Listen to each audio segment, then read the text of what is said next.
2025년 7월 5일 일본 대지진 예고한 만화가 있습니다. 제가 이게 이슈화되고 봤거든요. 보셨어요? 네. 난카이처럼 꾸준히 이렇게 매년 5cm씩 섭입하는 것이 뭐 수백만 년 동안 이어져 왔던 이런 곳은 네. 이게 계속 감시를 해보니까 100년에서 200년에 한 번씩 나는 거예요. 네. 근데 이제 일본 역사 문헌들을 보니까 거의 10세기 이전부터 여기서 큰 지진이 나고 이 다츠키료 작가의 말만 딱 있었다면은 사람들이 누가 믿었겠어요 이거를. 근데 이제 중요한 거는 일본 정부가 공식적으로 발표를 하잖아요. 네. 10년 안에 일어날 확률 30%만. 정부가 예상하는 규모는 거의 9 가까운 지진을 예상을 하는 것 같거든요. 심해어가 올라오는 이유가 네. 깊은 바닷속에 있었는데 해부에서 지진이 발생하니까 깊은 바다에서 거기서 지진 나기 전에 뭔가 가스 같은 것들이 빠져나와서 거기 사는 생물들이 좀 살기 어려운 환경이 돼서 도망쳐온 거다. 이런 해석도 있거든요. 예. 예. 최근에 그 부산에서 부산에서. 도톰 잡혀가지고 네. 그게 또 난카이 지진 전조 아닌가 이런. 아. 자, 이번 시간에는 이제 좀 편하게 가시죠. 네네. 아유, 아까도 뭐, 편했는데 왜? 그랬나요? 제일 편하잖아요. 자, 이번 시간에는 7월에 네네. 일본에 대지진이 난다는 그런 썰이 요즘 이제 인터넷에 굉장히 많이 돌아다니는 모양이죠. 그래서 그 썰이 진짜 가능성이 있는 얘기인지, 왜냐면 제가 알기로 지진만큼은 예고가 안 되는 걸 알고 있는데 그런 지진이 과연 7월에 예고돼 있는 이 상황이 맞는 건지 지진 전문가 우리 김기범 교수님 모시고 이야기 나누도록 하겠습니다. 어서 오십시오. 예, 안녕하십니까? 네, 반갑습니다. 네, 저희 이제 그 과학을 보다에서 네. 종종 뵀었던 네네. 우리 교수님이신데 지진은 이제 우리 지진 나는 데마다 이렇게 쫓아다니시는 분입니다. 현장으로 가시나요? 지진, 화산 뭐 이런 것만 일어나면 네. 무조건 가요. 그래서 우연히 뭐 이렇게 그 지진 일어나는데 또 거의 그 바다 해저 지진이었나요? 그때는 또 네. 배 위에 계시기도 하고. 네네네. 네, 굉장히 하여튼 지진을 지진과 사랑하시는. 함께 사는. 네, 지진하고 화산이 친구라고 생각하시면 항상 같이 다니는. 같이 다닙니다. 아. 네. 그래서 지금 일단 7월 대지진설 요게 이제 소셜 미디어 같은 데서 엄청 돌아다니고 있는 건 맞는 거죠? 저는 이제 잘은 못 접해봤는데. 아 이걸 왜 우리가 하자고 했냐면 네. 예. 저희 이제 같이 일하고 있는 PD가 네. 요새 이것 때문에 일본 여행을 취소하는 사람들이 있다는 거예요. 난카이 대지진 설 때문에. 네. 그래서 이거 궁금하다고 해가지고 저희가 네. 여쭤보려고 했었던 네. 거예요. 난카이 대지진. 네. 진짜 요 가능성 좀 있습니까? 7월 지진설? 7월 지진설은 그건 일단 난카이가 어딘데요, 근데? 일본 어디예요, 진짜? 일본이 니은 모양으로 생겼잖아요. 네. 예. 니은 모양. 예, 그렇죠. 예, 이렇게 휘어져 니은. 있잖아요. 역니은. 네. 네네, 그죠. 역 니은이죠. 네. 그 2011년에 동일본 대지진이 났던 곳이 있어요. 그쪽 이제 일본 동부죠. 그쪽은 네. 태평양과 맞닿아 있고 네. 이렇게 딱 꺾여서 이제 남쪽, 그러니까 일본 서남 혼슈, 큐슈, 시코쿠 네. 여기랑 맞닿아 있는 남쪽 바다를 이제 난카이, 뭐 남해입니다. 남해. 네. 예, 일본의 남해. 예, 우리가 아는 지명으로 얘기하면 네. 도쿄 쪽이 동쪽이고 그 맞습니다. 밑에 나고야 있고 오사카 있고 히로시마 있고 쭉 있어요. 요 밑에. 네, 거기를 말하는. 일본 전문가입니다, 우리 예. 기자. 진일파 아닙니다. 저 밑에 쪽. 네. 네. 그쪽에서 대지진이 일어날 수 있다는 거예요? 예, 맞습니다. 왜? 뭐 기본적으로 일본 주변에는 네. 우리가 해구라고 알려져 있잖아요. 네. 세상에서 가장 깊은 바다. 음. 해구가 그냥 뭐 깊이가 깊어서 해구라고 부르는 게 아니고 네. 해양판이라고 하는 판이 있고 대륙판이 있습니다. 우리가 네. 살고 있는 게 대륙판이고 깊은 네. 바다가 해양판인데 해양판과 대륙판이 충돌을 하면 해양판이 대륙판 아래로 밀려 들어가요. 밀려 들어가요. 네, 네, 네. 섭입되는 건가요? 그거를 섭입이라고 하고 네. 그 섭입대가 일본 열도의 동편에도 있고 거기는 이제 일본 해구라고 불러요. 네. 거기서 이제 동일본 대지진이 났었고 일본 남쪽에 있는 걸 이제 난카이 해구 또는 난카이 해곡 이렇게 부르고 이제 거기서 이제 지진이 날 거라고 또 생각을 하고 있는 거죠. 그 일본 해양 그 판, 그러니까 이 난카이 쪽에 있는 해양판이 계속 일본 쪽으로 파고 들어가고 있군요. 예, 맞습니다. 요게 이제 에너지가 쌓이다가 빵 터질 수도 있고. 예, 그게 이제 검증된 바로는 1년에 한 4cm에서 5cm씩 빨려 들어가고 있는데 아. 예, 그게 한 1년에 4, 5cm. 예, 한 그럼 100년 엄청 많이 모이면 움직이는 거 100년 아니야? 모이면 한 4, 5m 정도의 양이 이렇게 들어가야 되는데 우리 지각이 이제 탄성을 가지고 있어요. 예. 그래가지고 이렇게 민다고 해서 밀 때마다 조금씩 이렇게 다 들어가면 지진 안 나고 좋겠는데 네. 그게 아니라 이게 마치 이게 활시위 당겼다가 놓듯이 한참 동안 몇백 년을 에너지를 모았다가 한 번에 미끌하면 그때 예. 움직이거든요. 지구과학 시간에 차륵 쌓아가지고 이거 네. 네. 맞습니다. 뭐 이게 공부 잘했습니다. 네, 네네네. 맞습니다. 탄성을 가지고 있어가지고 네. 이제 그 한번 미끄덩할 타이밍이 왔다는 거예요. 지금. 그 타이밍 온 건 맞아요? 거의 이제 왔다고 보는 거죠. 네. 그러면 예측이 어느 정도 되긴 되는 거예요, 지진이? 예측은 되는데 지금 이거는 뭐 7월 5일로 못 박았잖아요. 네. 못 박은 거는 그 만화가 못을 박은 거고. 그러니까 이제 그거는 이제 소설이로 제가 말씀드리는 이유가 7월 5일이에요, 날짜도? 네, 2025년 7월 5일 일본 대지진 예고한 만화가 있습니다. 이제 한 2, 3일 남았나요? 지금? 네. 그걸 사람들이 믿어요? 근데 이분이 이게 1999년에 쓴 책인데 네? 이게 동일본 대지진 2011년 3월 거를 한번 예언을 한 게 맞았다는 거예요. 진짜? 네. 그 만화를 봤어요? 우리 교수님은? 제가 이게 이슈화 되고 봤거든요. 보셨어요? 네. 네. 근데 진짜 그렇게 예언이 돼 있어요? 저는 이 만화를 봤어요. 봤어요? 근데 진짜 이거 말고 딴 것도 예언이 된 게 있고 맞은 게 이게 있어요? 자전적인 건데 이 작가가 예지몽을 꾼다고 본인이 주장을 해요. 네. 그 만화 속의 주인공이 본인이고 네. 총 15가지의 예지몽을 꾸는데 99년에 이 책이 나왔거든요. 네. 근데 이제 15개 중에 껐다라고 했는데 실제로 99년 전에 벌어진 일들을 가지고 쓴 것들이 되게 많았어요. 이거 뭐야? 이제 그니까 뭐야 이거 뭐 야매 아니야 이렇게 해가지고 네, 2000년에 그래서 은퇴를 해요 이 만화 네, 작가가. 네, 이제 네, 그러다가 나중에 2011년에 동일본 대지진을 예언한 게 있었는데 그게 들어맞으면서 이 작가가 부활한 거예요. 그래가지고 뭐 그리고 동일본 대지진도 맞추고 코로나도 맞춰요. 코로나도 맞췄어? 2020년에 바이러스 대재앙이 온다. 훌륭한 진짜? 분이네. 네, 그래서 두 가지를 맞춰서 보통 아니네 해가지고 다시 일본도 막 그런 프로그램 많잖아요. 도시전설 이런 맞아요. 데서 네, 찾아가요. 은퇴하고 은둔 생활하고 있는 작가를 찾아가요. 네. 그래가지고 다시 화제가 됐고 그리고 나서 2021년인가에 완전판 만화를 한 번 추가로 내요. 네. 그때 이 예언이 들어간 거예요. 2025년 7월 5일에 태평양 해저가 분화하여 대형 쓰나미가 오고 일본 해안에 3분의 1이 신 수몰된다. 기자님은 지금 믿고 계시네. 아닙니다. 네, 딱 보니까 아니, 믿고 근데 있어. 이거 전 책은 못 봤어요. 최근 뉴스에는 또 그 만화가가 내가 그 날짜를 정확히 찍은 건 뭐 아니야, 뭐 날짜가 그 틀렸어, 사이에 뭐 이런 이 이야기를 또 작가를 했던데. 사칭한 사람들이 아. 마치 내가 노스트라다무스에 하듯이 사칭해가지고 이 작가가 쓴 것처럼 하는 가짜들도 되게 많아가지고 아무튼 뭐 논란이 좀 있긴 해요. 믿긴 네. 믿네. 아니 뭐 확실히 믿었어 저분은. 근데 그리고 나서 새로운 세계가 온다고 예언해요. 그래요. 네. 2000 지구가 멸망하는 게 아니고 이 음. 대지진이 오고 나서 이 모든 사람이 밝게 빛나고 생동감 있게 살아가는 새로운 세상이 온다고 만화는 일본이 아니면 전 세계가? 전 세계가 왜냐 대재앙을 모두 알고 전 세계가 다 이렇게 협력해가지고 협력을 해서 모두가 살아남아서 지구가 인류가 빛나게 된다 이렇게 하면서 만화가 끝나요. 과학적인 얘기를 들으려고 했는데 예언적인 이야기에 그만 빠져들 말합니다. 줄이야. 네. 교수님 지금 약간 멘탈이 죄송해요. 무슨 얘기하러 여기 왔나? 아닙니다. 이게 자 믿으세요 안 믿으세요? 일단 과학이라는 건 항상 한계가 있잖아요. 네. 이 과학 뭐 한계를 넘어가는 영역에 있다고 생각을 해요. 네. 지진 예측하는 건. 그래서 뭐 이걸 틀렸다라고 말하기는 어려울 것 같습니다. 근데 진짜 지진이 네. 이게 그 주기를 갖고 발생을 하는 건 맞아요? 그게 주기를 갖고 발생을 하는 것이 지진이다라고 말하는 게 아니고 어떤 특정 지역은 네. 그러니까 난카이처럼 꾸준히 이렇게 매년 5cm씩 섭입하는 것이 뭐 수백만 년 동안 이어져 왔던 이런 곳은 네. 이게 계속 감시를 해보니까 100년에서 200년에 한 번씩 나는 거예요. 네. 이게 이제 한 100년 넘어가면 이제 현대적 지진 관측 기술이 없던 시대잖아요. 네, 그 네. 이전은. 네. 근데 이제 일본 역사 문헌들을 보니까 거의 10세기 이전부터 여기서 큰 지진이 나고 난카이 쪽에. 네네. 그리고 뭐 정확하게 지진 규모를 알 수는 없지만 거기서 기술해 놓은 피해를 보면은 뭐 쓰나미가 이 지역 저 지역 발생해서 뭐 사람들이 아주 광역적으로 발생해서 죽고 막 이런 것들이 있다 보니까 과학자들이 이제 지금 와가지고 그거를 규모로 환산하면 얼마 정도 되겠다. 그렇게 해서 8 이상 지진이 났던 주기를 보니까 네. 한 100년, 200년 주기로 일어나는 거예요. 그리고 한 13세기경부터는 그 묘사가 굉장히 좀 디테일하거든요. 네.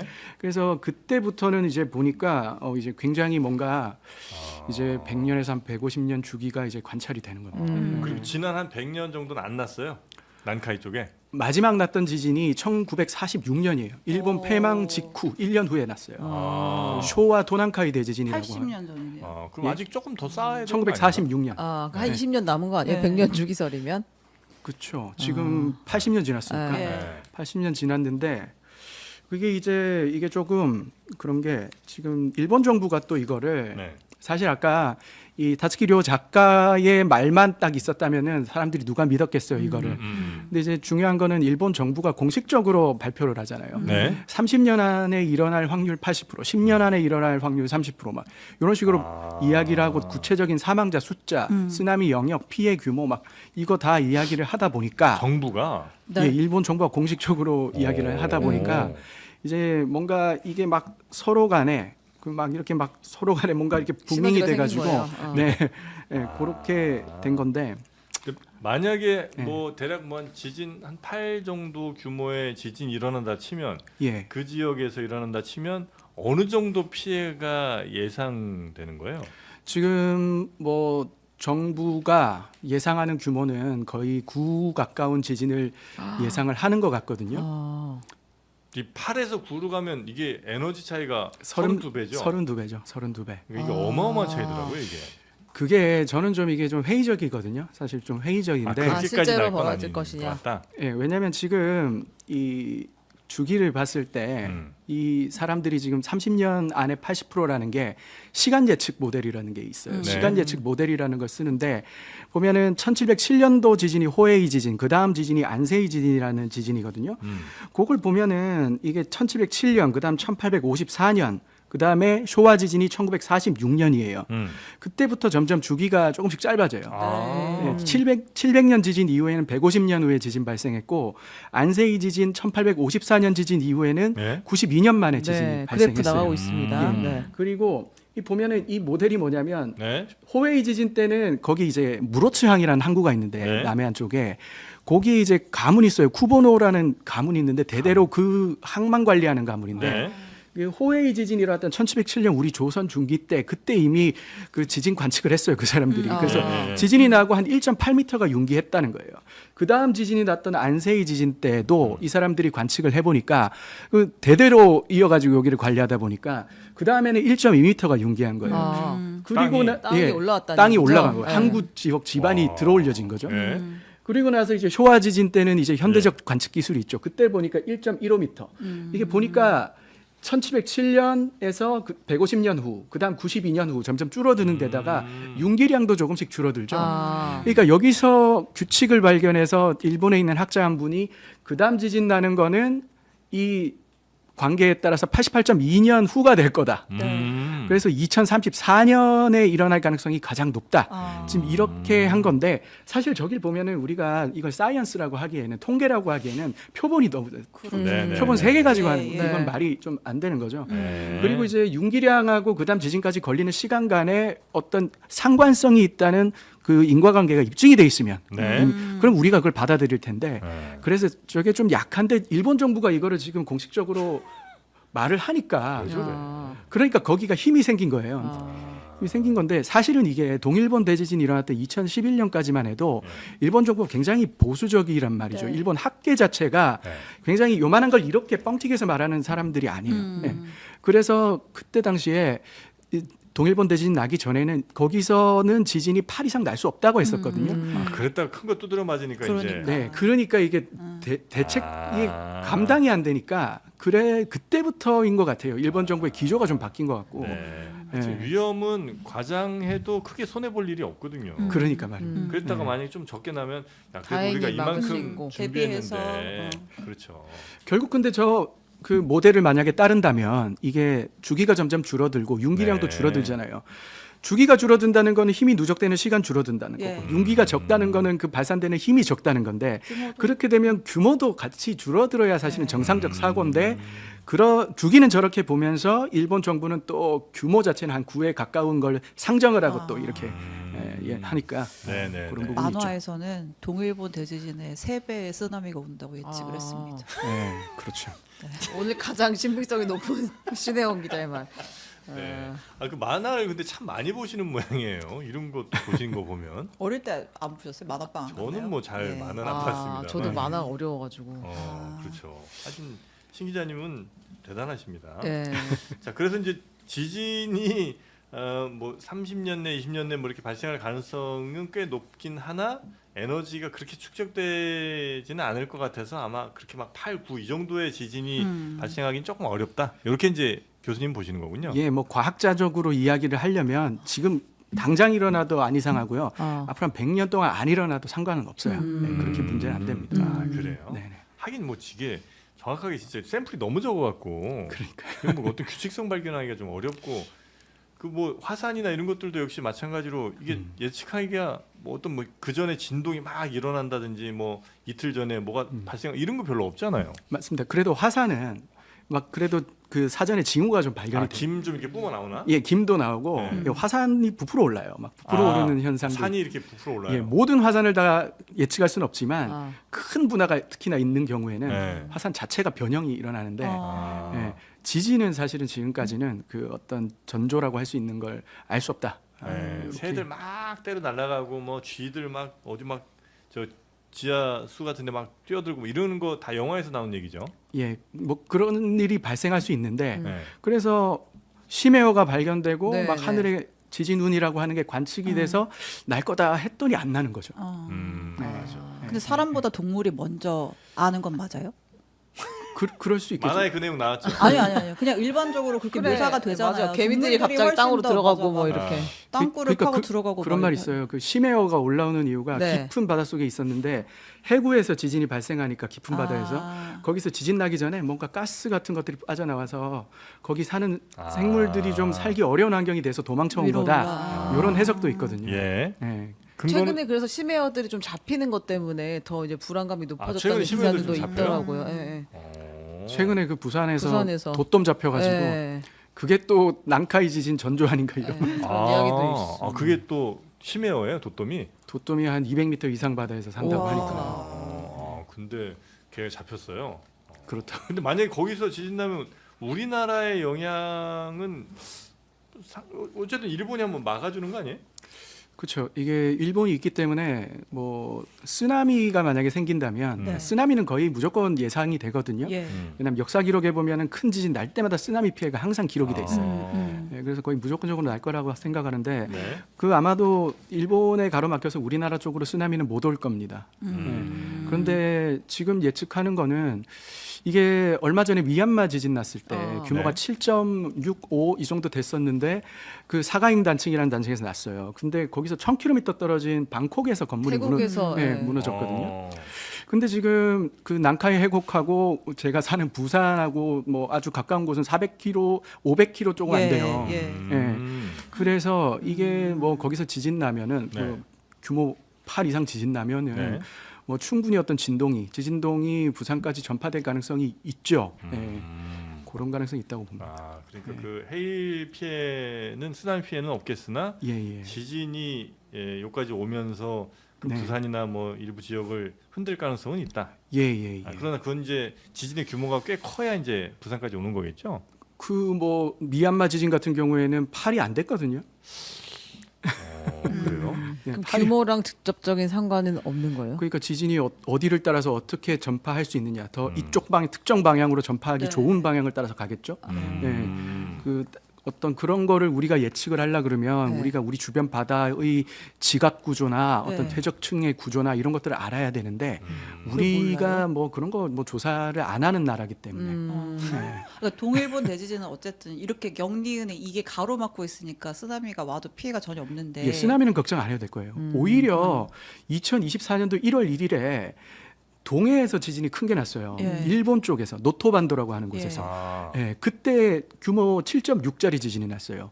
예, 그때 당시에 일본이 해안선이 막 한 50m 정도 더 물러나서 일본 땅이 더 생기고 막 그 정도였거든요. 네. 50m요? 예. 아까 그러면 더 이게 늘어난 거죠. 판이 이렇게 뒤로 오면서 아래 있는 것들까지 같이 올라와서 땅이 늘어났다는 얘기예요? 그러니까 지금 이게 전 세계적으로 이슈되는 게 일본 해군한 그 난카이 트롭 그거에 관심이 있어서 그런데 우리 한국인 입장에서는 사실 이 동해가 그쵸. 훨씬 더 중요해요. 네. 이게 뭐 아는 사람들은 다 아는 내용이지만 지질학자들 중에 동해 지각도 일본으로 섭입을 해요.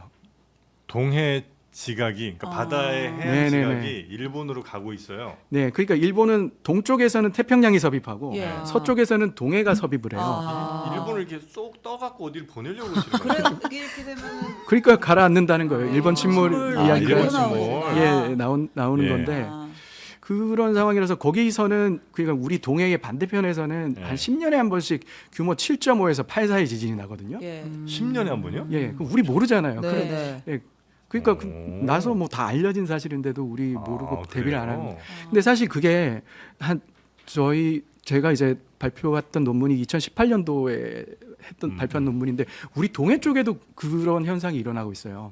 무슨 현상이요? 그 섭입 현상이요. 동해 지각의 아. 섭입 현상이요. 우리 지금 한반도가 동고 서저 지형이잖아요. 네네. 네. 그리고 지금 계속 우리 한반도 동쪽이 계속 들어올려지고 있어요. 해안 당구 이런 거 들어보셨죠? 네. 그 옛날에는 바다였던 게 지금 산이 돼 있거든요. 예. 그 지금도 계속 이어지고 있는 게 그게 뭐냐면 동해 지각이 아래로 들어가다 보니까 얘를 들어올리는 거거든요. 네. 예, 그 현상이 이어지고 있는데 지금 사실은 우리가 지금 바다 쪽에 지진이나 어떤 지각 구조에 대해서 하나도 몰라요. 이게 조사를 한 적이 없어가지고 제대로. 근데 바로 쓰나미는 안 와도 그게 장기적인 영향으로 그 지각에도 영향을 미칠 수는 있는 거 아니에요? 그렇죠. 만약에 난카이 해곡에서 지진이 나면 나면. 그게 사실은 그 배호분지라고 말해요. 동해라는 곳을. 예. 그러니까 이게 섭입이 일어나는 곳에 후방에 위치하는 바다를 네. 그렇게 부르는데 예, 거기는 그 섭입하는 시스템에 의해서 힘이 제어가 돼요. 예. 그러니까 여기서 힘을 가하면 여기도 힘을 받고 네. 여기서 힘이 빠지면 여기도 힘이 같이 빠지고 네네. 예, 그런 상황인 거죠. 네. 아니 그래서 만화에서 결론은 어떻게 나요? 그래서 아니 더 아름다운 세상에 산다는 아, 그게 거잖아요. 그러네. 네. 됐다. 네. 네. 모든 사람이 밝게 빛난다고 해요. 알겠습니다. 그래서 하여튼 우리가 걱정을 만약에 한다면 그 해일이나 쓰나미 피해는 뭐 큰 걱정 없을 수 있겠고 다만 네. 흔들림에 의한 뭐 건물 붕괴나 이런 거는 있을 수도 있으나 그건 이제 지진의 규모에 따라서 아니면 그 지진이 얼마나 잘 전달되느냐에 따라서 그 힘의 방향이 우리 쪽으로 집중되느냐 이런 거에 따라서 달라질 수는 있다. 예, 그렇습니다. 근데 이제 좀 한 가지 더 있는 게 네. 지금 난카이 해곡을 걱정하는데 그거는 일본 정부 입장에서 걱정하는 예. 거예요. 왜냐하면 거기 인구 밀도가 높고 원전도 있다 계속 보니까 있고. 원전 있어요. 네네 거기 한 3군데 정도 원전 있거든요. 예. 그런 상황인데 예. 그 사실은 그 우리 입장에서 보면은 지진 해일 같은 경우는 일본에 막혀서 거기선 지진 나도 못 온단 말이에요. 근데 이제 서입대가 거기만 있는 게 아니고 일본 큐슈에서부터 저기 오키나와까지 이어지는 곳을 또 류큐 해구라고 불러요. 네. 거기는 이제 제주도하고 우리 남해안으로 그냥 트여 있어요. 예. 그리고 지금 또 이게 막 문제 이슈화 되는 게 뭐냐면 최근에 도라카 열도라고 하는 데서 아. 군발 지진이 막 몇백 회 발생을 해가지고 도라카 열도? 네, 예, 도라카 열도라고. 도라카 현상. 네네. 네. 아 그래요? 예, 일본 가고시마보다 이제 훨씬 더 서남 쪽에 있는 그 바다 한가운데인데 예, 거기서 지진이 나다 보니까 예, 예. 그게 또 큰 지진 유발할 수 있지 않나. 아, 요 말도 나오면서 이렇게 됐거든요. 혹시 큰 지진은 잔지진 후에 와요? 그런 것도 있어요? 아니 그거는 아닌가? 그러니까 일본 대학 교수님들이 네. 몇 분 인터뷰를 했는데 도라카 열도 지진은 뭐 난카이 해곡 지진을 유발할 수 없다. 과학적 근거가 없다. 이렇게 말은 해요. 말은 하는데 우리가 모르거든요. 모르는 영역이 있어가지고. 네. 근데 이게 있습니다. 예. 작은 지진들이 많이 발생하면 큰 지진이 안 일어난다. 아 그래요? 아, 미리 힘을 조금씩 진동을 빼니까. 다 소화해서 네. 그리고 오히려. 그리고 또 이제 일각에서는 작은 지진들은 아무리 일어나도 큰 지진을 막을 수 없다. 아. 그분 봐도 뭐야? 너무 인생 같다. 아, 네 말도 맞고 네 말도 맞다는 거 아니에요? 그러니까 그거는? 이런 거죠. 일이 작은 큰일을 막을 지진들이 수 없어. 일어나고 또 우리가 지진 감지할 수 없는 그걸 슬로우 어스케이크라고 말을 하는데요. 예. 그런 것들이 막 일어나면서 막 미끄덩해서 섭입하는 것만 있는 게 아니고 슬금슬금 들어가는 섭입도 있어서 그 우리의 모든 거 다 이해 못한다. 뭐 이런 주장인데 또 어떤 분들은 이게 작은 것들이 막 많이 나더라도 규모 9짜리 지진을 7짜리가 100번 나도 막을 수가 없다. 그렇죠. 뭐 1000배니까 에너지 1000배니까 예, 그렇게 또 생각하는 분도 계십니다. 예. 결국 황희정승이 네, 그러네요. 답은 없다 이런 이야기인 것 같아요. 네. 여튼 뭐 우리가 근데 특별히 준비할 수 있는 거는 현재 상황이 별로 없는 것 같고 다만 그냥 지진에 잘 대응할 수 있는 뭐 건축이라든지 뭐 이런 것들을 그냥 신경 쓰고 아니면 현재 좀 불안한 그런 건물들 안전 진단 좀 잘 하고 이런 거 정도겠네요. 예, 당장 우리가 뭘 할 수 있는 건 없고 우린 좀 장기적인 상태로 우리의 시스템을 좀 정비하는 예, 그런 걸 했으면 좋겠습니다. 네. 부산 해운대 고층 주상복합들 쫙 있잖아요. 네. 걔네는 뭐 지진이든 뭐 이런 거 얼마까지 견뎌요? 그건 모르겠어요. 내진 설계 전문가는 아니어가지고. 아니 제가 알기로는 네. 그 저기 최대 얼마까지 고리 대비한다는 원전들 있잖아요. 동해안에 네. 원전들이 규모 7 견딜 수 있게 내진 설계돼 있다고 아. 들었어요. 그거보단 덜 돼 있지 않을까요? 네. 아파트니까. 규모 7 이상 원전은 견뎌야 되는 거 아니에요?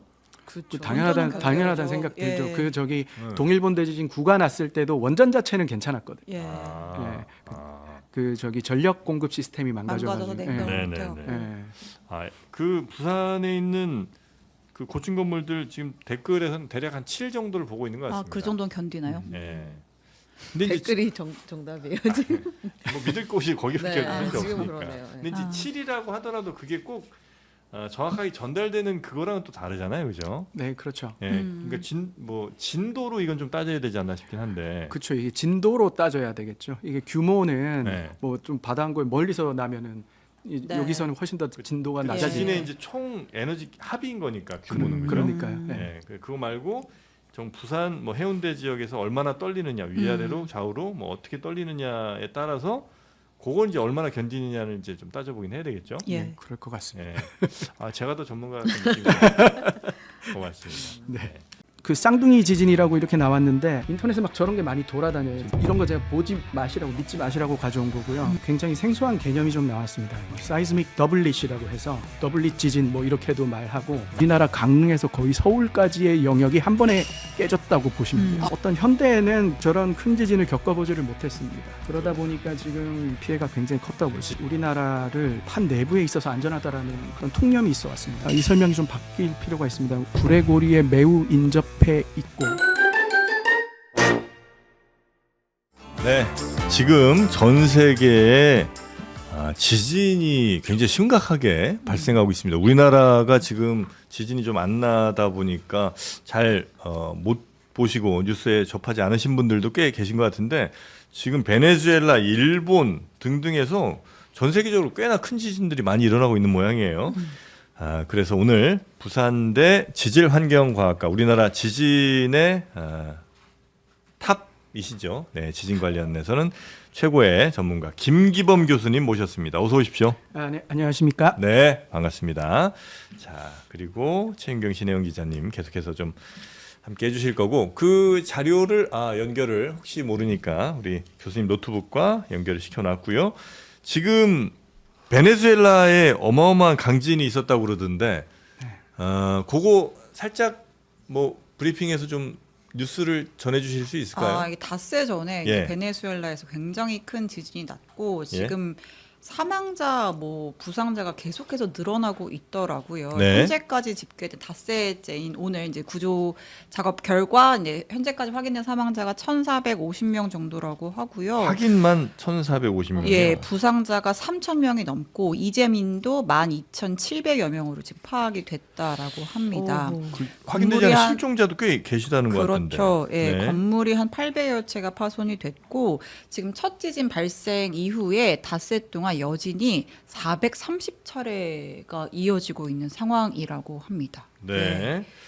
자, 그래서 지금 베네수엘라의 강진, 이 강진의 뭐라고 하죠? 그 지진 규모 혹은 네. 뭐 진도 이게 지금 나왔죠? 네네네. 어느 정도였습니까?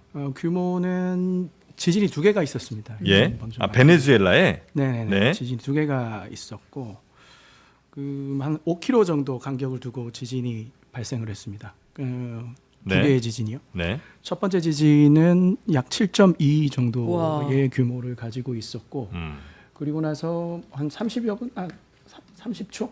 몇십 초 안에 네. 한 5km 동남부에서 지진이 났는데 규모 7.5짜리 7.5. 지진이 발생을 했었습니다. 그러면 요건 혹시 뭐 같은 규모라도 피해가 훨씬 더 크기도 하고 뭐 좀 적기도 하고 그렇잖아요. 그래서 이번에도 굉장히 생소한 개념이 좀 나왔습니다. 뭐 사이즈믹 더블릿이라고 해서 뭐 더블릿 더블 2개라는 뜻이거든요. 네. 네. 더블릿 지진 뭐 이렇게도 말하고 쌍둥이 지진. 예, 쌍둥이 지진이라고도 말을 하고 뭐 그거에 대해서 그냥 개념은 나왔는데 이게 도대체 무슨 말이야 이거 잘 모르는 그런 네. 좀 생소한 개념이 나왔는데 일단 제가 그림을 좀 네. 보여드릴게요. 저기 보시면은 근데 몇십 초 사이면 그냥 한 지진 그렇죠. 아니에요? 거의 비슷한 거 진원이 똑같은 거 아니에요? 그러니까 한 지진이라고 말하려면 그 지진을 발생시키는 단층이 하나여야 돼요. 네. 네. 하나의 깨짐에 의해서 지진이 만들어지고 거기서 똑같은 그 깨진 단층에서 그 다음에 또 나고 하면 거기서 이제 후속 지진 뭐 이렇게 볼 네네네네. 수가 있는데 지금 그림을 자세히 보시면은 그 위에 게 이제 마이크를 좀 대주시죠. 예, 네. 그 위에 게 이제 첫 번째 지진이거든요. 네. 예, 첫 번째 지진이고 네. 아래가 이제 두 번째 지진인데 그 아래 그림을 보시면은 제가 별 두 개를 표시해놨는데 첫 번째 지진이 나고 나서 두 번째 지진 그 왼쪽에 있는 게 첫 번째 지진 위치, 두 번째 지진 위치예요. 네. 네. 아, 그리고 거의 붙어 있는 것 같은데. 네, 약간 붙어 있죠. 근데 첫 번째 지진을 보면은 이게 이제 진도의 영역을 표시한 건데 이건 약간 동그랗게 돼 있죠. 근데 두 번째 아래쪽에 지진을 보면은 오른쪽으로 쫙 길쭉하게 가로로 이제 길게 되어 예, 있네요. 이어져 있죠. 이게 우리가 진원을 이야기할 때 진원이라고 할 때 한 점이에요. 점. 땅속의 어떤 네네네. 점에서 네. 그러니까 최초 지진이 시작된 점을 이야기하는데 사실 이게 단층 운동에 의해서 지진이 나려면 점에서 지진이 발생할 수는 없어요. 네.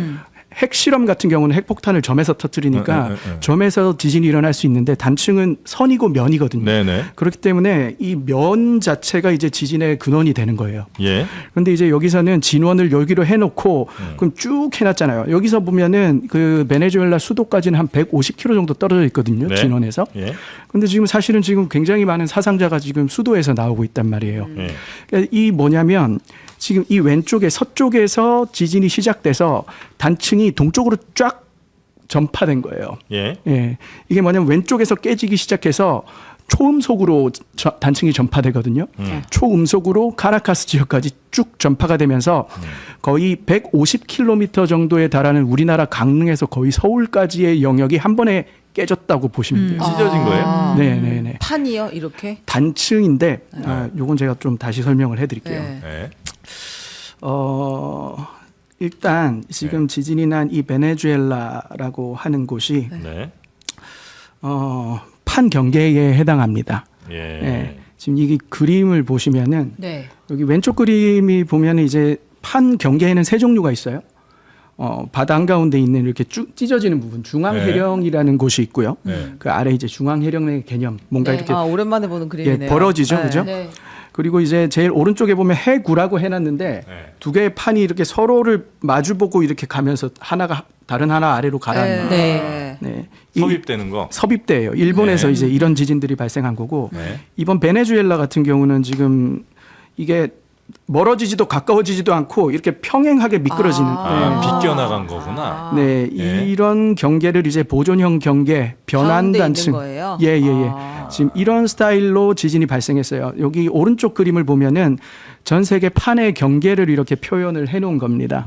예, 보면 이렇게 뾰족뾰족한 이런 돌기들이 달려 있는 것들이 일본처럼 해구가 존재하는 곳, 섭입이 일어나는 곳인데 네. 이 베네수엘라 지금 이번에 지진이 났던 곳이 보면 이 사이에 있는 이 캐리비안 플레이트, 캐리비아판 예. 예, 여기인데 왼쪽 서쪽에 보면은 섭입대가 있고 동쪽에도 섭입대가 있어요.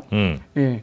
그리고 그 섭입대와 섭입대 사이를 보면 보라색 선이 있는데 여기가 이제 제가 말씀드렸던 이 변환 단층이 되겠어요. 찢어지는. 판가판이 이렇게 서로 미끄러지는. 미끄러져서. 멀어지지도 네. 가까워지지도 않고 그냥 옆으로 밀려요. 평행하게 이렇게 계속 미끄러져 나가는 네. 이 곳에서 이제 지진이 발생을 했거든요. 자주 발생하는 곳이에요, 저기가? 아니면 오랜만이에요? 제가 또 다른 그림을 좀 가져왔는데요. 네. 지금 이게 이제 그 어스퀘이크 인사이트라는 사이트가 있는데 네. 거기 지진이 나면 전 세계 좀 그 젊은 지진학자들이 바로바로 지진 관련된 정보들을 계속 업데이트를 하는 그런 사이트예요. 네. 여기 이제 보면은 이 지역에서 여기가 캐리비아판이고요. 음. 예, 가운데 바다가 캐리비아판이고 저기 뭔가 이렇게 초점 맞춰서 딱 해놓은 저기가 이번에 지진 난 곳이에요. 네. 그 주변에 보면은 저 점들 하나 하나가 다 과거에 있었던 지진들을 표시해놨거든요. 보면은 이 서쪽에서 굉장히 많이 점들 모여 있고 그러네요. 동쪽에도 엄청 모여 있죠. 와. 근데 여기 보면은 카라카스 지역 지금 이번에 지진이 났던 약간 동쪽 부분은 뭔가 좀 점들이 적죠. 예. 약간 이 중앙 부분, 저 지금 지진이 난 곳을 기준으로 해서 약간 동쪽 부분, 지진이 네. 동쪽으로 전파했으니까 저기를 보면은 지진이 굉장히 적어요. 네. 그러니까 저기에 이제 수도를 만들고 사는 거거든요. 마지막으로 저 동네에서 이제 7점대 지진 났던 게 1900년이에요. 지금부터 한 120년 전이었던 거예요. 네. 그러니까 이제 서쪽은 지진이 좀 비교적 자주 나고. 많이 나고 네. 동쪽도 굉장히 많이 나는데 지금 베네수엘라 수도가 위치한 저 인근은 그나마 저기에서 지진이 적게 나는 곳이거든요. 네네네. 지금 그러다 보니 지금 어떤 현대에는 저런 큰 지진을 겪어보지를 못했습니다. 그러다 보니까 지금 피해가 또 피해가 굉장히 컸다고 볼 수 있죠. 지진에 대한 대비 같은 것도 거의 잘 돼 있지 않은 상황이었고 또 나라 경제가 워낙 어렵다 보니 뭐 건물 짓거나 뭐 하는 데에서도 뭐 내진 설계 같은 것도 이렇게 네. 썩 신경 많이 쓰지 않은 상황이었겠군요. 네, 그렇죠.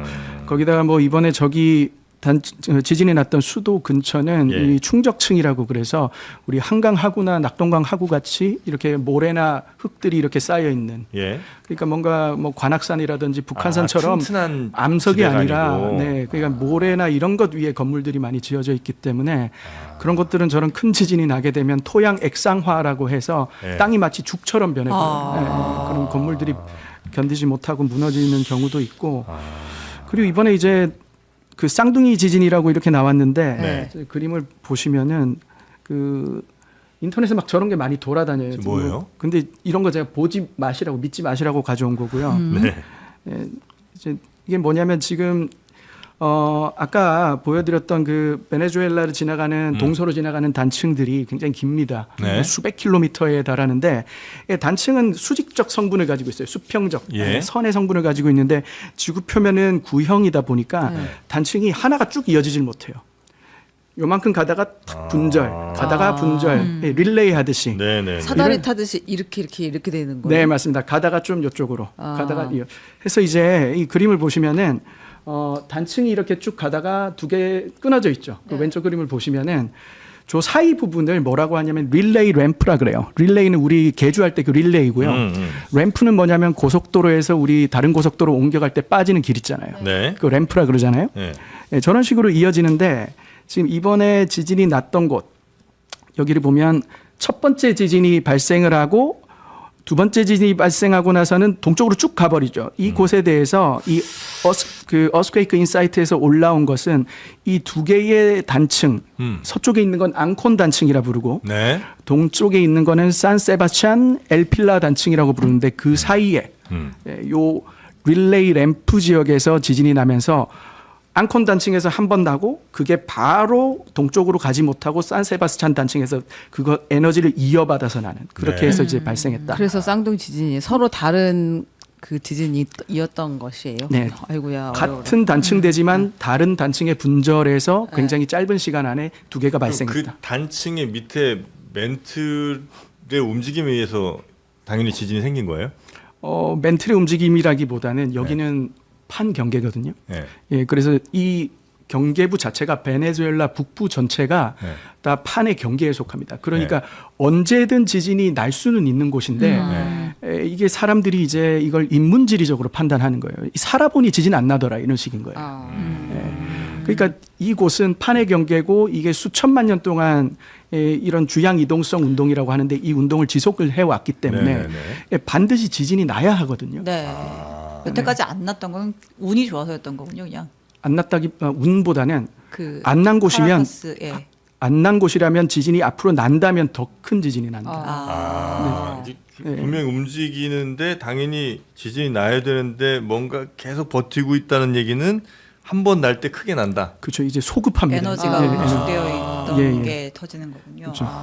오히려 주변 지역은 자잘하게 지진이 계속 나니까. 네네. 크게 안 나고. 네네. 근데 이번에 되게 공교롭게도, 그러니까 이제 24일 한날에 큰 지진이 세 군데에서 났더라고요. 네네네. 그러니까 이제 미국에서 캘리포니아에서 규모 한 5.6짜리 지진이 났고, 한 7시간 뒤에 방금 우리가 다뤘던 베네수엘라 지진이 있었고, 예. 그리고 또 한 30분 있다가 일본에서도 또 네네네. 해안에서 한 규모 7.2 정도의 큰 지진이 있었고, 네네네. 근데 연관성이 좀 있는 거예요? 일단 네. 그 뭐 거리가 지금 예. 태평양을 완전히 그러니까 사이에 두고 예. 있기 때문에 이렇게 생각하시면 돼요. 막 케이크가 있는데 케이크 네. 한쪽을 콕 찌른다고 반대쪽이 막 무너지고 이러진 않잖아요. 네. 그러니까 태평양 이쪽에서 난 게 바로 그렇게 반대쪽에 영향을 미치고 그렇게 하지는 못하거든요. 예. 지구가 아주 크게는 봤을 때 그렇게 말랑말랑한 물질이라고 볼 수 있어서 예. 그게 만약에 일본이나 우리나라처럼 거리가 가까운. 가깝다면은 그게 이제 짧은 시간 안에 영향을 주고받을 수가 있는데 네. 예, 그게 지금 거리가 멀어서 사실은 좀 어려운데 이게 어쨌든 간에 비슷한 시간에 일어나다 보니까 그런 이제 오해를 하게 되는데요. 예. 우리가 지금 일본 지진이 이제 여기 나고 동시에 나다 보니까 관련성이 있나 뭐 이런 점에만 이제 초점을 맞추고 있는데 이 좀 우리가 좀 달리 봐야 될 것은 네. 지금 일본의 아오모리에서 지진이 났습니다. 그 6.25. 그러니까 이거는 세계는 전혀 상관이 없다. 예, 상관없는 공교롭게도 거죠. 우연. 같은 날이었을 네네네. 뿐이다. 이런 맞아요, 말씀이신 맞아요, 거죠. 맞아요. 네. 네네네. 근데 그렇게 규모가 작지 않은데도 불구하고 동시에 그렇게 일어날 수도 하긴 있긴 있죠, 뭐. 네네. 네, 뭐 꼭 안 일어나란 법이 있는 건 큰일이, 예, 아니니까. 한꺼번에. 여튼 세계는 우리 직접적인 연관은 없는 것으로 없고. 보인다. 네네네. 네. 24일. 그리고 이제 일본의 지지를 좀 주목해 봐야 네. 된다. 네네. 일본은 네. 우리랑 우리랑은 관련이 있을 수 있습니다. 어쨌든 우리한테 영향을 줄 가능성이 높으니까. 네, 그렇죠. 네, 맞습니다. 그 일본 지진은 뭐 우리가 좀 이렇게 살펴봐야 될 부분이 좀 있어요. 예를 들면 이렇게 방금 분석해 주신 것처럼 베네수엘라 일본 지진은 뭐 어떤 지진이고 네. 우리한테 만약에 영향 준다면 어떤 거 줍니까? 일단 두 군데서 지진이 났습니다. 일본에서도요? 네네네. 아오모리라고 아오모리? 그 홋카이도하고 삿포로 사이에 그러니까 홋카이도하고 사이 그 지점에서 홋카이도가 삿포로 있는 데 아니에요? 네, 혹카이도 있고 이제 혼슈의 북부 그 사이 떨어져 있잖아요, 섬으로. 그래요? 네. 그 사이 지역에서 지진이 났었고 네. 또 하나의 지진은 그 동경 근처하고 이제 네. 후지산에서 한 몇 킬로 떨어진 곳에서 지진이 났었어요. 두 가지가 또 이제 또 나름 또 다르거든요. 또. 네. 근데 이제 좀 중요한 거는 지금 그림을 한번 보시면 네. 지금 이 지역에서 지금 최근에 나고 있는 지진의 위치예요. 25년도 12월 8일 얼마 안 됐어요. 반년밖에 안 됐어요. 그때 아오모리 앞바다에서 7.6의 지진이 났어요. 그리고 올해 4월 20일 날 또 산리쿠라고 하는 곳, 저기 가장 오른쪽에 있는 곳이죠. 저기서 7.5의 지진이 또 났고, 그리고 이번에 6월 25일 날 났던 지진의 위치가 그 사이입니다. 이거를 이제 3차원으로 표시를 해보면 저런 식으로 나고 있어요. 네, 이거- 오른쪽이 3차원 표시하신 거죠? 네, 섭입하고 있고요. 섭입대를 따라서 지진이 발생하고 있고, 네. 그래서 이제 일본 열도에 가까운 곳은 지진이 아주 깊은 곳에서 나고 멀면은 얕은 곳에서 나는 게 딱 그 섭입하는 판의 경계에서 나고 있음을 보여주는데 네. 지금 작년 12월부터 일본 정부는 저 지진 나고 나서 저 지진 자체에 관심을 갖는 게 아니라 저 지진에 의해서 9점대의 지진이 올 거다라고 계속 경고를 하고 있어요. 계속 섭입되면서 한 번씩 지진 나고 있는데 네. 요게 언젠가는 이제 어마어마하게 큰 지진으로 다가올 거다. 네네네. 지금 이렇게 실제 일본 기상청에서 보여주고 있는 그림들이에요. 저 네. 오른쪽에 보면 저런 식으로 그 다음 거대 지진이 따라올 거야. 메가 퀘이크. 네, 메가 퀘이크라고 하거든요. 네네네. 네, 저거는 위에 있는 거는 작년도 12월에 기상청에 올라왔던 겁니다. 네. 각국 언어로 번역이 돼가지고 올라왔고, 네. 요거는 이제 또 4월달에 올라왔던 그림이고요. 어. 지금 지진이 날 때마다 그렇게 하고 있고 이번 지진 나고 나서도 일본 수상이 지금 직접 나와서 더 큰 지진 올 수 있으니까 네. 예, 그럼 대피예요, 그러면? 그 주의를 하라고 그래서 후발 지진 경계령이라고 이야기를 하고 있어요. 아니 근데 어떻게 경계하나요? 이 지진이 이미 7자리가 왔고 향후에 9자리가 온다고 하면 도망가야 되는 거 아니에요? 네, 그 뭐 실제로 일본 내각부의 홈페이지 들어가면 지금 이런 그림들이 있습니다. 지진이 났을 때 최대 사망자 20만 명을 그냥 일본 정부가 자기 웹사이트에다가 그냥 이렇게 걸어놓고 있거든요. 네. 이거 어쩌라는 거야? 근데 이걸 여기 있으면 안 되는 거 아니에요, 그러면? 아니, 근데 그냥 기다리고 있는 거예요. 그럴 경우에 어떻게 해야 될지 지침도 없는 거고. 지침을 굉장히 상세하게 이야기하고 있습니다. 그래서 일본 정부는 이렇게 말하고 있습니다. 우리가 상정할 수 있는 가장 최악의 상황을 네. 상상했을 때 네. 20만 명까지 사망할 수 있다.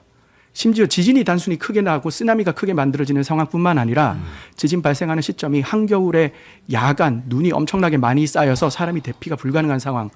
이 상황에 20만 명까지 사망할 수 있다. 이렇게 이야기를 하고 있고 네. 20만 명 사망자를 최대한 줄이기 위해서 이러이러한 대책들을 마련하고 있다. 그리고 이러이런 걸 프로토콜을 따라주면은 화를 면할 수 있다. 그래서 3만 명까지 줄일 수 있다. 이런 식의 아주 구체적 계획을 공개를 하고 있습니다. 최대한 줄인 게 그래도 3만이에요? 3만이에요. 네. 쓰나미가 20km까지 밀고 들어온다라고 말을 합니다. 육지 20km요? 네, 네, 네. 몇 미터짜리 쓰나미면 20km까지 들어가? 이게 이제 과거에 쓰나미 기록들이 있습니다. 일본의 홋카이도에 보면은 이 호수가 있어요. 하루토리 호수가 대표적인데 여기 보면은 여기서 시추를 해 보면 호수 퇴적층을 여기 노란색으로 표시된 게 쓰나미가 한번 올 때마다 저기가 그게 왔다가 쌓이고 예, 왔다가 맹물이거든요. 쌓이는 거예요. 그런데 이제 그때마다 이제 연분이. 해양 퇴적물들이 막 쌓이는 거예요. 오. 그래서 이제 여러 가장 차례예요, 근데 그게? 예, 이게 주기적으로 계속 일어나고 있고 가장 마지막으로 여기서 이제 지진이 있었던 게 지금으로부터 400년 전 17세기 네. 예, 1600년대 초로 이렇게 알려져 있고 중요한 건 올해 또 이게 근거가 이제 없는 게 아니라 네. 올해에 일본 그 도호쿠대하고 홋카이도대 그리고 일본 잠스텍이라고 일본 해양연구소가 있습니다. 그래서 공동으로 연구를 해가지고 발표를 했는데 이 내용에 보면은 지금 여기 빨간색으로 표시한 부분이 지진 공백역이라고 하는 곳이에요. 지진이 안 나는 곳이에요. 그리고 지진 저 파란색으로 표시한 곳이 지진 발생역인데 네. 지금 뭐 산리쿠, 아오모리 지진들이 나고 있는 곳이라고 생각하시면 됩니다. 지금 이 그림이 뭐냐면 지진 공백역의 개념을 보여주는 그림이거든요. 저 빨간색으로 표시된 저 지진 공백역은 네. 마치 용접을 해놓은 것처럼 이게 섭입이 이루어지고 있음에도 저기서는 지진이 안 나요.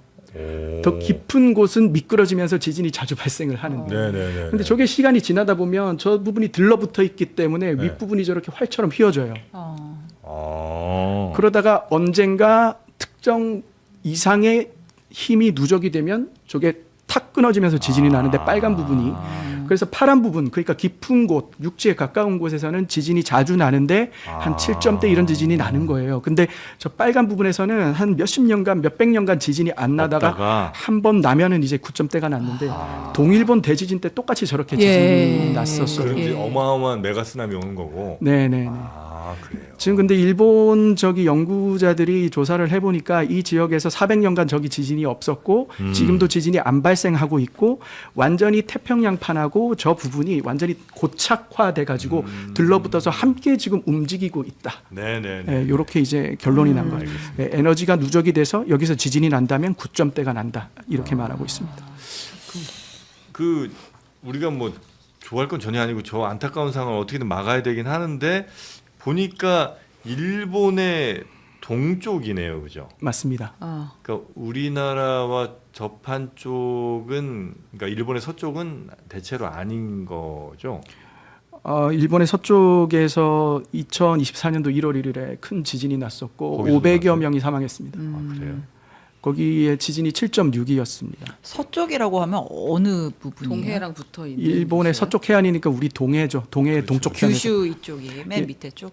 규슈가 아니고요. 네. 그 동해에서 지진이 난 겁니다. 아, 근데 우리에게는 큰 피해는 없었어요.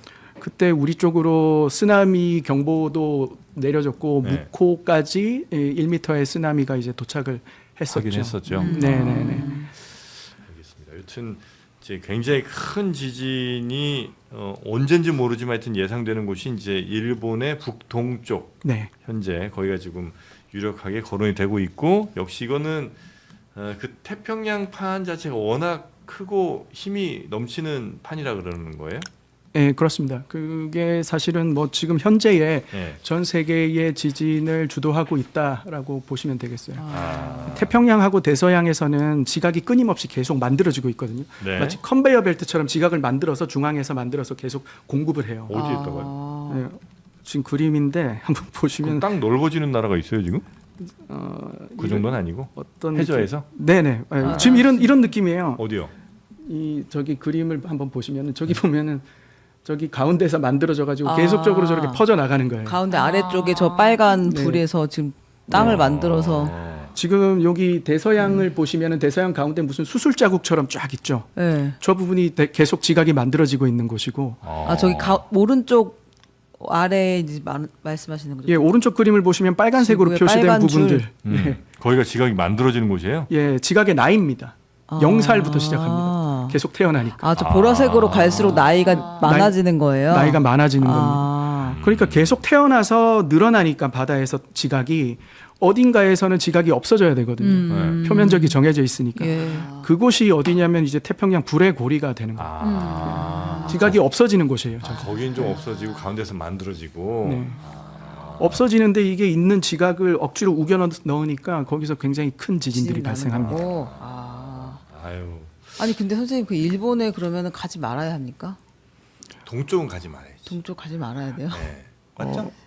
일단 일본 정부에서 후발 지진 경계령을 내렸고 네. 일주일에서 2주일 정도 유지를 하거든요. 아. 그리고 그 주변에서 지금 1600년대하고 2011년 동일본 대지진 때 7점대의 지진이 나고 뭐 몇 시간에서 수일 후에 지진이 발생했어요.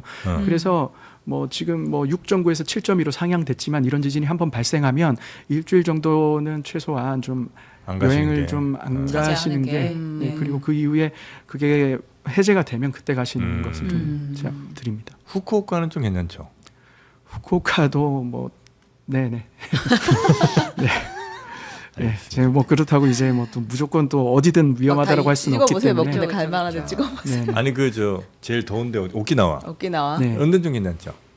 네, 뭐 진짜 이런 걸 따지기 시작하면 갈 데가 하나도 없거든요. 나가사키. 네, 그래가지고 아니 그 동쪽 해안 지역은 조금 걱정되는 것 같아요. 제가 봐도. 예, 이곳은 워낙 과학적으로 입증 가능한 징후들이 너무 많아서 아. 예, 그래서 저는 좀 이거는 정말 좀 미신의 영역, 통계학의 영역을 좀 넘어가 있습니다. 그래서 좀 네, 그렇게 말씀을 드리고 싶습니다. 네네네 알겠습니다. 아유 지금 이 갑작스런 지진이 글로벌하게 전 세계에서 지금 막 발생한 게 혹시 원래 전 세계 이 정도 지진이 늘 있는데 여기가 하필 도시들이라 이런 피해가 큰 거예요? 아니면 이렇게 저 지진들이 많이 발생을 동시다발적하는 거는 아주 익숙한 일은 아닌 거예요? 지금 좀 더 많이 발생하고 그건 있습니다. 맞아요? 네, 아. 많이 발생을 하고 있고 네네네. 이 저 같은 지질학자들이 지구에 대해서 모든 걸 이해하고 있지 않습니다. 특히나 이렇게 아주 긴 주기로 일어나는 굉장히 큰 스케일로 일어나고 있는 이런 현상들에 대해서는 뭐 직접적으로 영향이 없다라고 말은 하지만 그 영향에 대해서 우리가 이해를 못하고 있을 뿐이지. 네네네. 예, 그래서 지금 뭔가 분명히 추세가 증가하고 있는 추세. 예, 이것은 분명해 보입니다. 네, 예. 네, 알겠습니다.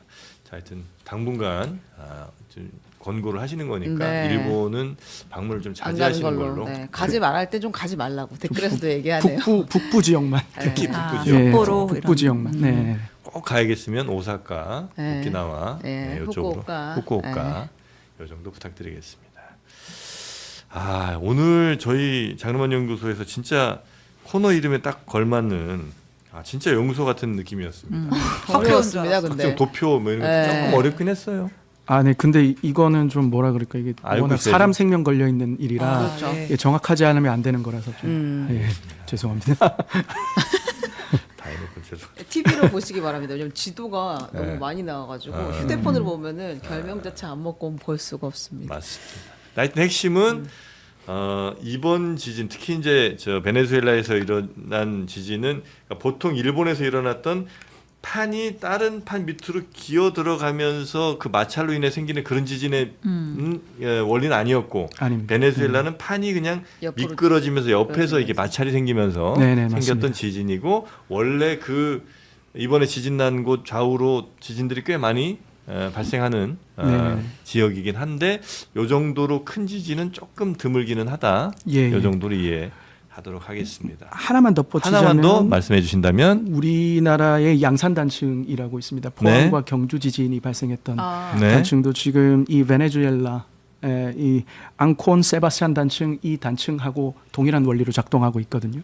이렇게 밀리는 거예요. 네네네. 우리나라 양산 네, 예, 우리도 양산 그렇고. 단층대가 아이고. 그렇습니다. 매우 거대한 단층이고 그때 우리 포항 지진도 컸잖아요. 경주 7인가 있었던 포항이었나 어디였어? 예, 5점대 후반이었습니다. 5점, 아, 그래요? 규모는 5점대 후반이었는데 이 정도가 나면은 베네수엘라랑 상황이 크게 완전히 다르지 않습니다. 아. 우리나라도. 네. 도시가 완전히 이제 무너질 수도 있는 네. 상황인 거군요. 네네네. 양산단층이 만약에 그것도 판이라고 할 수 있는지 모르겠습니다만 하여튼 그게 많이 움직이면 네. 어느 지역들이 제일 좀 걱정되는 지역이세요? 그거 말씀하신 참 곤란하신 건가? 그렇지 않습니다. 네. 지금 사실 그 우리나라를 판 내부에 있어서 안전하다라는 그런 통념이 있어 왔습니다. 네. 근데 지금 그림을 하나 좀 보여드릴게요. 이 빨간색 동그라미 오른쪽에 보면 우리나라 위치를 표시를 해놨습니다. 우리나라는 우리나라가 어디 있어요? 지금 오른쪽에 보면 아. 이쪽 그림에 보면 빨간 아무르 AM 밑에 있는 게 우리나라군요. 예 맞습니다. 그러니까 우리나라는 지금까지 판 내부에 있어서 안전하다라고 그렇게 설명을 해왔는데 이 설명이 좀 바뀔 필요가 있습니다. 우리나라는 불의 고리에 매우 인접해 있고 이 아무르판의 판 경계에 위치하고 있는 나라다. 이렇게 표현함이 맞습니다. 지금 이 그림은 지금까지 우리나라 주변의 아무르판의 판 경계가 어디로 지나가는지를 연구한 연구자들의 어떤 결론들을 모아놓은 그림인데 우리나라 쪽에서 어디로 지나가는지 이 아무르판의 경계가 의견은 다양하지만 최소한 우리나라 어딘가를 지나가야 한다는 것은 분명합니다. 지금 여기 선들은 다 여기가 판의 경계일 거다라고 그어놓은 선들이에요. 판들이. 근데 그렇죠. 다 우리를 이렇게 쑥쑥 그러네. 지나가네. 서해안으로 가로지르네. 지나간다는 사람도 예. 있고 한반도를 가로지른다는 사람도 예. 있고 그렇게 해야지 어떤 주변에 있는 판들의 움직임이 설명이 됩니다. 우리나라를 반드시 지나가야 이게 설명이 되는 거예요. 근데 어떻게 지금까지 이렇게 지진이 안 났어요? 그러게요. 지진이 났습니다. 우리가 너무 무지했나요? 그러니까 이게 지금 베네수엘라하고 비슷한 겁니다. 지금 우리 조상들이 지진을 1900년에 한번 나고 막 이런 식으로 있었군요. 기록을 해놨죠. 조선시대 조선왕조실록, 뭐 고려사조료, 삼국유사 이런 곳들에 보면 우리나라의 지진들이 다 기록이 되어 있고 심지어 7점대 지진이 1600년대 중반쯤에 두 건이나 발생을 합니다. 우리나라 쪽에서는. 1600년대요. 네, 그러니까 뭐 1643년과 1681년 울산 대지진, 양양 대지진 이렇게 이야기를. 일본도 400년 전에 큰 지진이 있었잖아요. 네, 맞습니다. 그 뭐 우연의 일치라고 할 수 없다고 어허. 봅니다. 네. 일본 지진이 발생하고 10여 년쯤 있다가 울산 대지진이 발생하고 그리고 그 같은 세기에 1681년에 양양 대지진이 또 발생을 했었습니다. 그래요. 그리고 뭐 최근에 그 저희 학계에서 나오고 있는 이야기들은 네. 일본에서 큰 지진이 발생했을 때 그 어떤 응력의 변화가 우리나라에 다시 영향을 주는 데는 20여 년 정도가 필요하다. 그렇게 봤을 20여 때 년이요? 일본에서 먼저 발생하고 한 10몇 년 후에 우리나라에서 지진이 이어지는 것들이 저는 설명이 된다고 저는 봅니다. 그럼 좀 준비할 시간이 우린 있네. 예, 인생이 길지는 않네요. 그러니까 일본이 뭐 아우야, 큰 일이 생겼다고 하면 그런데, 예. 우리는 이제 빨리 준비를 하는 게 좋겠다. 알겠습니다. 선생님 오실 때마다 이렇게 공포를 한가득 던지고 가셔가지고 우리가 네. 제가 정말 죄송합니다. 재밌는 이야기만 하고 싶은데 아니야. 제 직업 특성상 네, 이런 맞습니다. 이야기를 좀 해야 되는 사람입니다. 네, 지진, 화산 뭐 이런 얘기들. 우리도 자나깨나 개미 보고 다닙니다. 이제 개미가 빨리 움직이면 우리도 같이 움직여야 돼. 새가 짹짹 그거 아니라고 몇 번을 우리 교수님. 미안합니다. 네, 재미 아니고요. 그다음에 누구? 쥐. 쥐 아니고요. 네. 새들 날아다니는 거 아니고요. 네. 심해 어류 갑자기 올라와서 죽는 거 그거 다 아닙니다. 소가 막 울고 뭐 구름 이상한 거 뭐 양떼구름 비슷한 거 생긴다고 그거 아니고요. 맞죠? 예, 맞습니다.